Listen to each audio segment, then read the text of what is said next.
But it is SummerSlam weekend, so I'm going to run down this fight card, and we'll do our predictions before we get out of here. And they have not released the order of these matches. They never do, and that bugs me. I'm just going to run them down, and you guys tell me what you guys think about the match and who do you think is going to win. A couple of them, I'm hoping that we get some upsets because Flail said it last week. He hates going into these types of PLEs where we all know who's going to win. But I'm hoping. I think we're in for a couple AI writing. surprises. You think so? I sure hope so, because I did hear in the last 48 hours that Kevin Owens, Randy Orton are real close to coming back. But starting from today, we've got the six-woman tag team match with the Bella Twins and Paige against Fatal Influence. I'm going to go Fatal Influence on this one. I mean, at some point for one or all of the Bellas and Paige, this road's going to come to an end. This farewell tour is going to come to an end. I would like to think that for at least one of them, this one is it. Maybe Brie. It maybe Brie at least. I think they put over the up and comers, and this is a sign off for at least one of them. I'm not a huge fan of Fatal Influence, but I see the route in which the WWE is trying to take them. I think this is going to be one of the first surprises of night one. I'm calling the Bellas to turn on Paige. I like that. I hope so. I think the Bellas turn on Paige. They blame Paige for losing the belts in the first place, and then it lets Paige go off and do her own thing. The Bellas continue on the tag run that they really do their final tour, hopefully.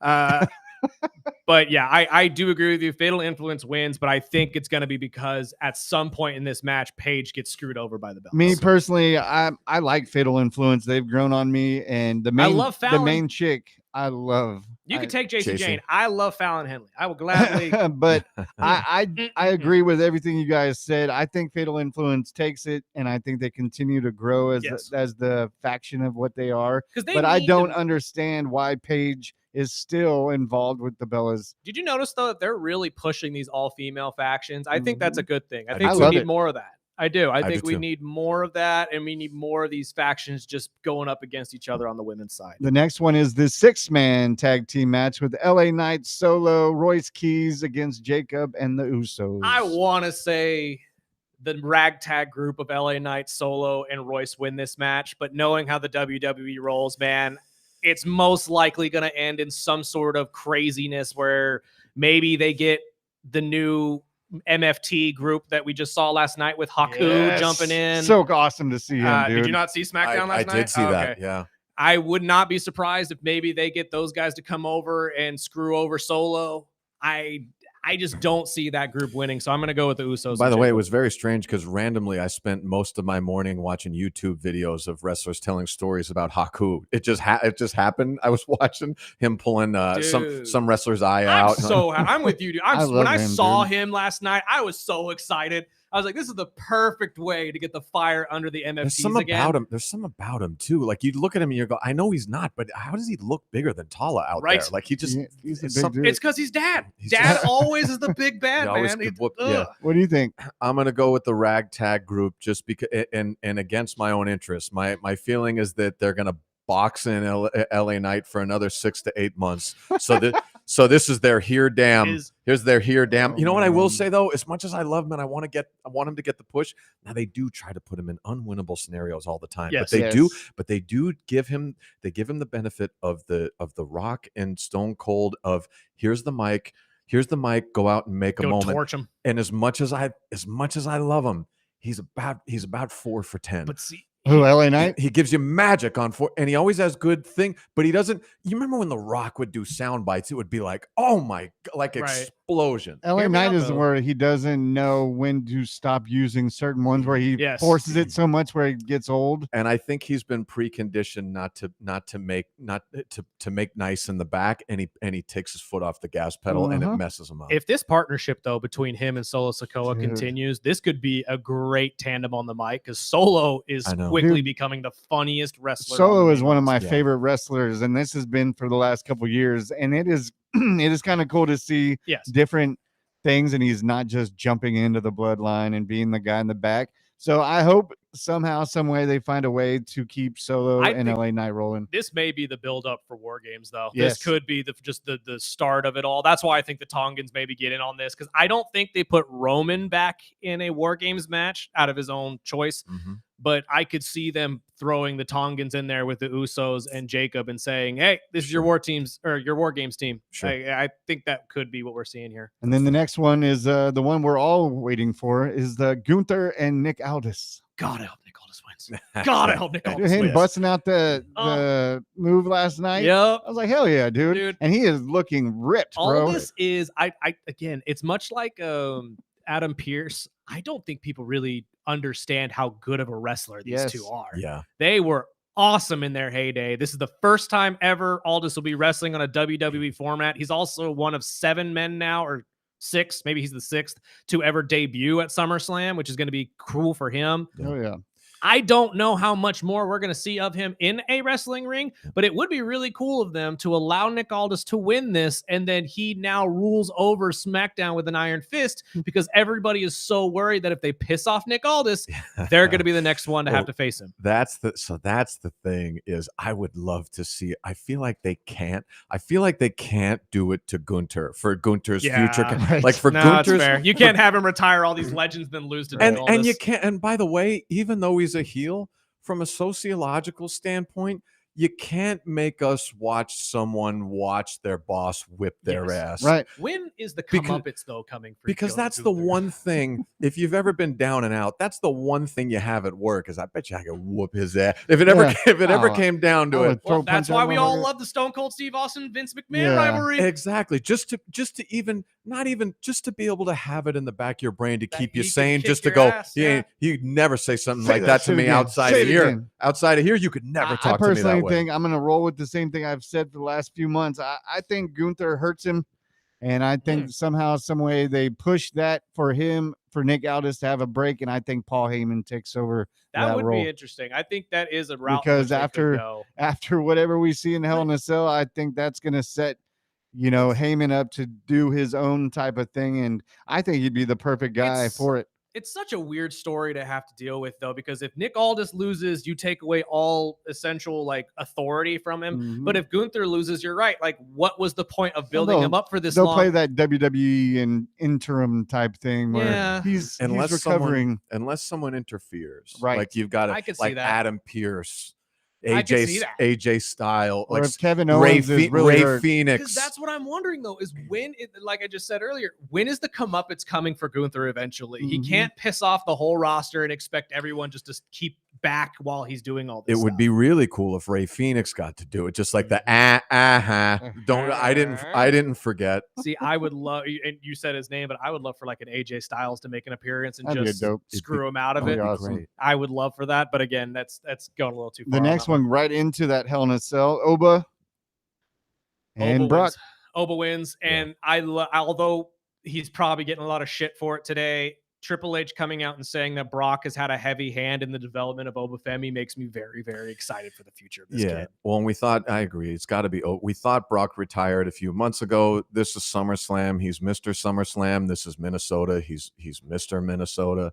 If there's ever a time to at least from a regular standpoint, hang him up. Yeah. I mean, I just don't see how you don't do it right now. For everybody on the internet that claims, Brock's not going to do that, he will never lose on his last match, it seems like Brock is really grown up, in the industry, and has really realized, maybe after watching John do it, that this is really how everybody goes out on their back. And he's done business a lot. He did it for Oba already. He did it for Cody. Well, him again, because if you didn't see the interview, Triple H came out, I believe, on ESPN and spilled the beans that Oba and Brock talk a lot. Like, Oba will go into his locker room and stay in there for hours as the two of them talk about things. So even after this, I genuinely believe Brock Lesnar will have a huge hand in the development of Oba. Oh yeah, and if this rivalry has shown nothing else, it has really shown that as much as I love Oba and as much as he loves Oba, there really was and is only one Brock Lesnar. Yes. I mean, from a strength, athleticism standpoint, even Oba is not on that category. Now, he is dynamite on the microphone like Brock will never be. But as far as a freak, a beast, a conqueror, all of those things, Brock did it in a 0.1% that we will probably never see again. Both NCAA champions at their sport, Brock in wrestling, Oba in shot put. I mean, both are incredible physical forces. I wouldn't be surprised if one day Oba family just decides, I'm going to make a little quick transition over here to the UFC and see what I can do over there. Because, I mean, wrestlers have done it before. I could see it, man. Say Oba wins, say Brock retires or steps away. I mean, is this when we see somebody like Randy Orton or even Drew McIntyre? I would love that. Drew Oba would be really awesome. nice. I'm trying to think, okay, because a month or two ago when we didn't know Brock was going to come back this early, but we were thinking, well, who else can fight him? Well, and Drew can push it to us. Drew can push it across the line. They can do camera segments. Yep. They can do out of ring. They can do all that. What about Bronson Reed? Bronson could do Bronson's it. Good. Not to throw it out there, but Austin Theory himself mentioned it during our interview. He's almost ready. Dude, he's almost ready, and he is a physical force. And Which honestly, was a great interview if you haven't heard it. I could see that match going main event. Speaking really of, could. I was watching an old Viceland documentary yesterday morning too, and it was a segment on a 19-year-old Austin Theory when he was in Evolve, and it was really cool. It was really endearing. I wish I had more time with him because I couldn't get into all the stuff that I knew about his life and all of that. Really I wanted endearing. To focus it more on the show. Driving like 2 hours a day to go train, and by the way, there's this guy at Evolve that put a call in to get him sent ahead. Like just saints on the indie circuit. Yeah, it's awesome. It's real cool. But he was a great interview. And one of the matches I'm looking forward to is the Women's World Championship with Liv Morgan and Io.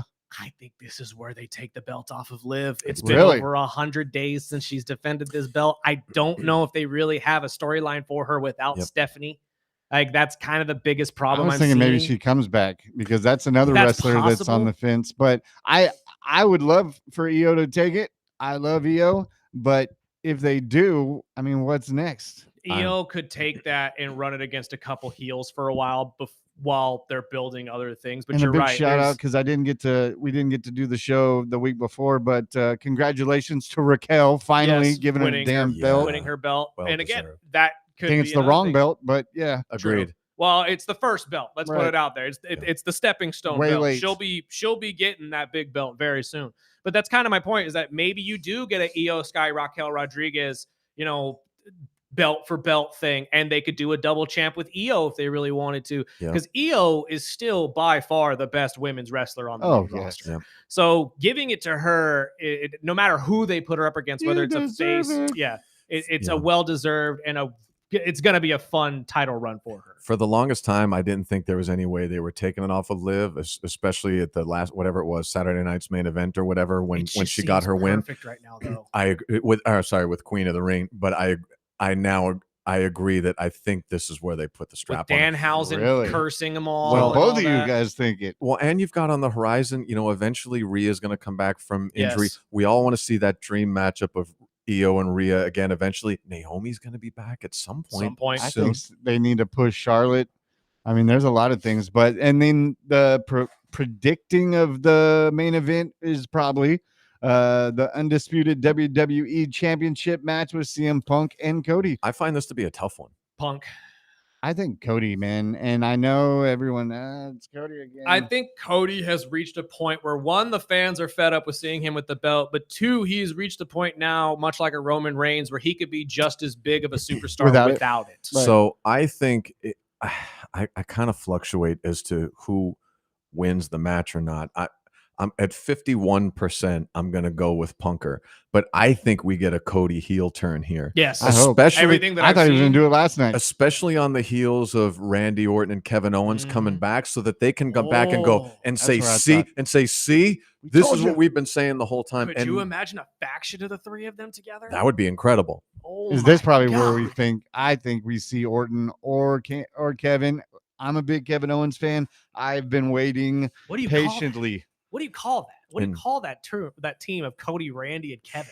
Like, what especially a heel group of Cody, Randy, and Kevin. Yeah. What are we calling this? Which one's out of tonight? Which one's the match of the night? Oh, I think it's going to be Liv and Rhea, or I'm sorry, Liv and Io. I mean, I think Liv and Io. Brock and Oba, Hell in a Cell. is going to be. I'm going either that or Gunter Aldis. Gunther Aldis is going to be a lot of I think fun. that's when I go to the bathroom. I'm telling you. So I think the night's going to lead off with Oba Brock, which is good because whatever Gunther and Nick Aldis are going to do in that ring, it would be hard to follow as a Hell in the Cell. Yeah. No, match. that's absolutely fair. And plus, that's the first hour, and get everybody that doesn't have it. And supposedly they're streaming it on YouTube this weekend. Yeah, and I actually heard ESPN's not doing that anymore. They're not doing the first hour free for PLEs anymore.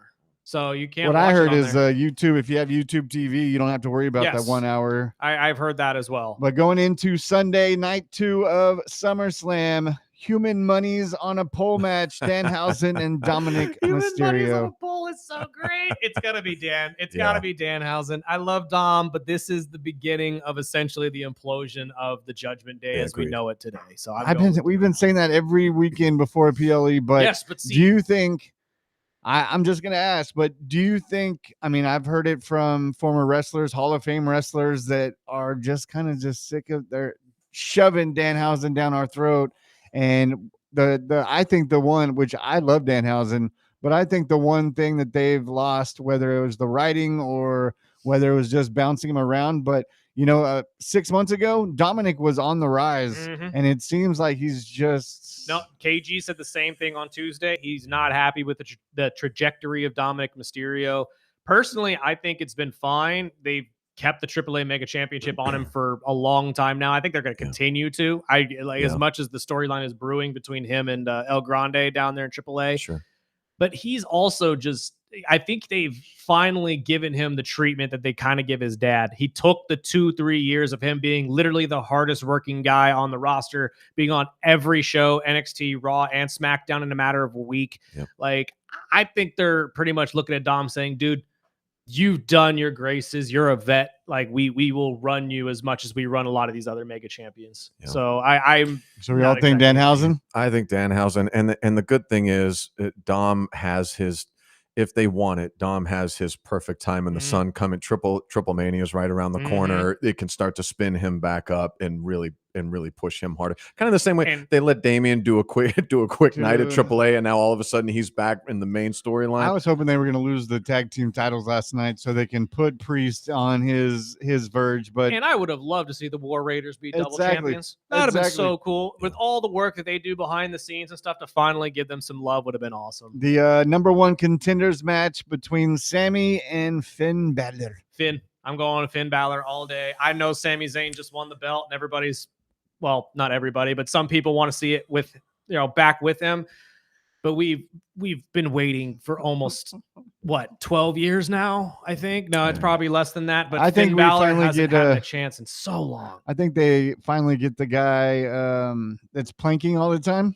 Oh, Johnny Gargano. I think we get to see some Gargano helping with Sami, and he pulls it out. That actually would be amazing. I'm gonna go with Finn, but I hate it only because.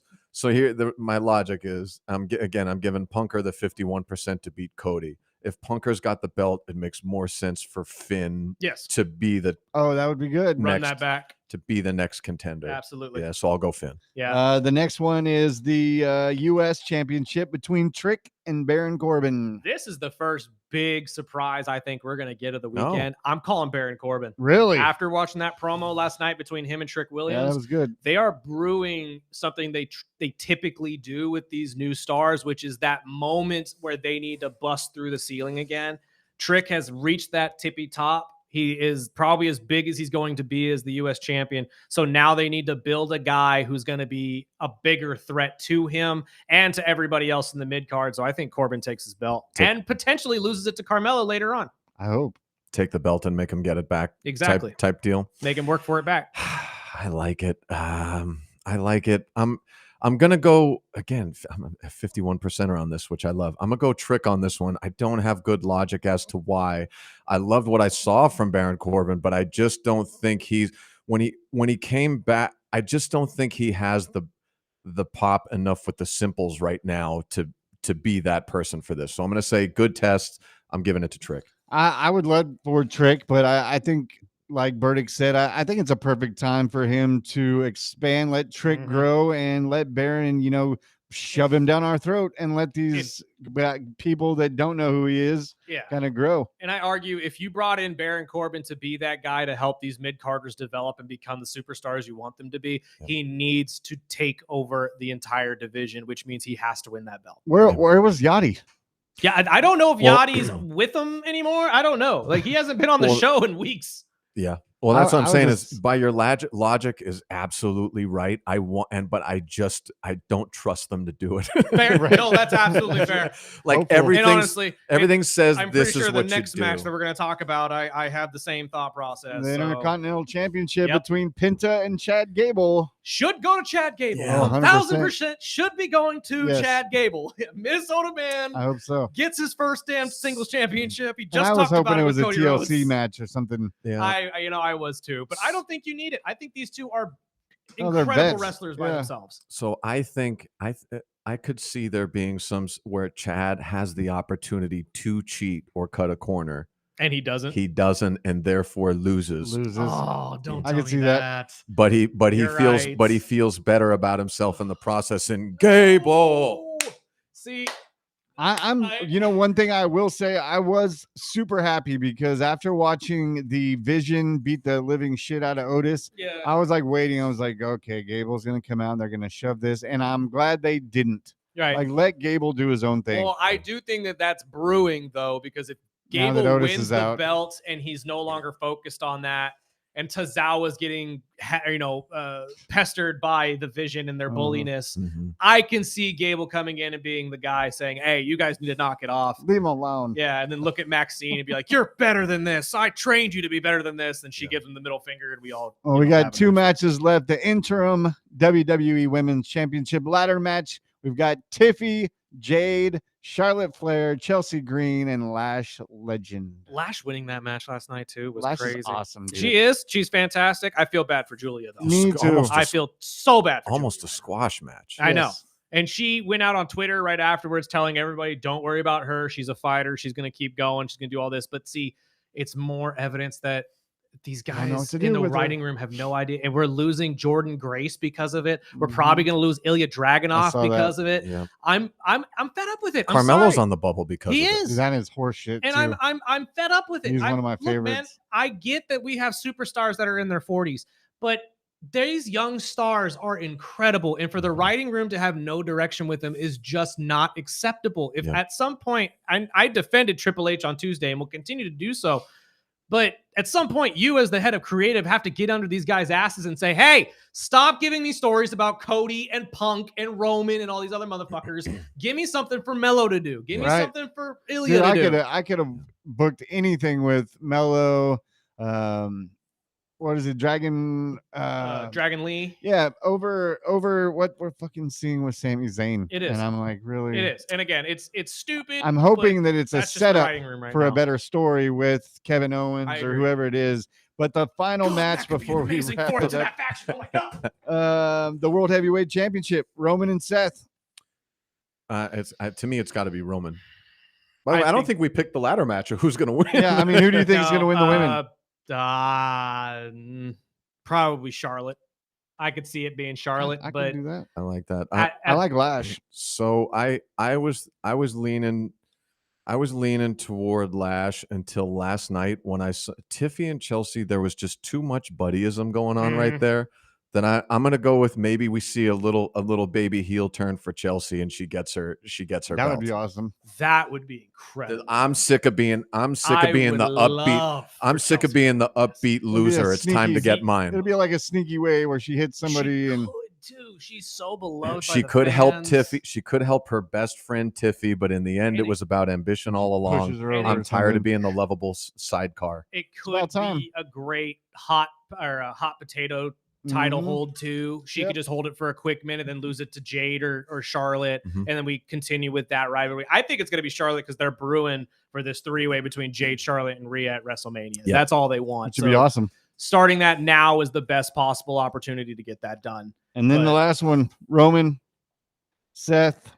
I'm saying this is a cop-out. It's going to be a DQ. Again, I like it. I think it's going to be a DQ again, much like last time, for the simple fact that Roman Reigns has never lost at SummerSlam, and Seth Rollins has never lost to Roman Reigns. And the WWE is going to ride both of those streaks until both of these men retire inevitably and probably fight each other in both of their retirement matches. And then that's a DQ too. Right. To be honest, I hope so, because the thing that I think is going to happen, which is the only other foreseeable option I can think of, which is that Roman has to beat him, and I hate it. I don't want it. Right. I don't want it. I know. And He doesn't again, have to. Because he's going to beat him. He's going to beat him, and then he's going to do 2 more dates, and he's going to go away for 4 months, and Seth's going to have to carry the. I would love to see Seth. Obviously, I'm a big Seth fan, and I think Seth has a better upside with this story, but I have a feeling you're probably right with the DQ, and they're going to drag this bitch out for another month or two. Because we already know we're getting Roman and Oba at the end of the year. They've already pretty much set that in stone. So Roman most likely is not going to lose this belt until then. he faces Oba. Because if there is one man that I think is more beloved on this roster than Roman Reigns by the people who run it, it's Oba fucking Femi. Yeah. This is the new guy for them. But you just said it. You just said it, because I mean that just makes too much sense to walk away from it. Exactly. Well, and Seth's a company man, so he'll put up with it. Yeah. Well, and you could switch Seth over to SmackDown and throw him right in the center of CM Punk and Cody Rhodes. By the way, again. in my opinion, SmackDown's been whooping Raw the last 2 or 3 weeks. In my opinion, it goes back and forth every couple of weeks, though. Like, it seems like they use one show to build up with promos and then one show to build up with matches. That's fair. But I knew last night going into it was going to be a SmackDown promo filled for SummerSlam, and that's what we get. And the last thing before we walk away, I got stuff to do. My boy's birthday. Happy birthday, young lad. Spider-Man today, but actually, whole world in front of you. Happy birthday. Yes, sir. But match of the weekend. Oh, goddamn. There's so many. In my heart of hearts, I want it to be Chad Gable and Penta. I want it to be that one. But the one that I think everybody's going to be talking about at the end of this, going into next week and in Raw, it's got to be Roman and Seth. It has to be. It's the 2 biggest names. By the way, main event. much as I don't love to admit it, Roman in ring is really special in a way that doesn't get talked about. It's cinematic, dude. But I'm really gonna go. Is. I'm actually gonna go Cody Punk, just because they both deliver so hard. And you know what? The night 1 main events of WrestleMania typically hold more weight than the night 2, so that could be. Punk makes magic with anybody, and no one puts on like Cody. Now we're gonna see 17 Cody cutters, I'm sure. But now, real quick before we get out of here, because I know we F5s, but God, and that's gonna happen. We're gonna see about 18 F5s. Usually we get the shocking, or shocking return on night 1. That was gonna be my next because then you couldn't wrap up night 1's post game with Triple H saying, "Oh, you've got nothing. You haven't seen nothing yet. This is what we do. It's a new era, baby. New era." Well, everyone's booing him. What is going to be that moment for you guys? I mean, I've said a couple for myself, but what's going to be the big shocker moment for you guys this weekend if you have to guess of one? Like, is it a return? Are we going to see a betrayal? What do you think is going to happen? I don't know that I have anything in my mind. I guess the only thing I could think of is Judgment Day turning on Liv potentially. I don't Raquel, something like that. Yeah, I mean, or Roxanne. I guess I've already made my prediction of a Cody heel turn, which I don't know if that would be a huge. We've been asking surprise, for Cody Lander for years, though. I know. So that's all I've got. Mine the top is of my head. If we see Kevin Owens, I'll be happier than hell walking in on Monday. I agree, and honestly, I've missed that guy, man. I love watching him in the commentary booth, and I think he's got a career in it after his career in wrestling. But I agree, seeing him in the ring would make my heart happy. If he's not clear to wrestle, he's just coming back to make visits. I think he might be the guy that takes over for SmackDown for all I can know. Oh, you know what? Him as a GM would be interesting. Yeah. Him as a GM would be really fun to watch. But I'm telling you, I'm really enjoying this idea I'm putting in my head of Cody, Randy, Kevin, and now Sammy as their own little heel faction. God, dude, I don't know exactly what you call that, but it's just going to be Game of Thrones. Everything's a faction. I hope it's the 6-man with Solo, and I hope you're right. I think that one is a sleeper, and I also think the women's. We didn't even mention it, but this is Royce Keys' first PLE with WWE outside of Royal Rumble. I would love to see that, but to steal, you got 2 Uso brothers in there working in the ring. That's a lot of botched super kicks to still steal the show. A lot of warning shots too. I mean, he's got to stop with the warning shot thing, right? Am I the only one? I agree. I like it. Warning shot. And I'm like, shut up. Like, it's mid card, so LA Knight's going to slip off of something. Oh. It's going to be I guess there's gonna it'll be steal. too much baby oil on the rope. He's gonna flip. Oh Oh, no. my gosh. Well, you guys enjoy your weekend. We'll be you back too, sir. Tuesday night, 7:00. yes, we have Rick Bentley joining us. We're going to talk Spider-Man since our guy Sparky's going to Yeah. go watch it today. I'm Nice. not going to be able to watch it until then, but I'm going to go see the Odyssey today and actually catch up on that since everybody's Yes, been talking great nothing movie. but great things about Plus, that. we'll recap our SummerSlam, and hopefully, we'll be live from our new studio next Saturday I with can't our wait boy to Chris see it. Flail. Yes. I can't wait to see it. We're got going to some- have an entire couch and everything. We got Right. some talks to have about that place. Absolutely. I can't Yes, wait. sir. Real quick selfie moment before we get out of here, apparently. Well, you guys enjoy the weekend. Yes, you too, my friend. And we will see you guys on Tuesday at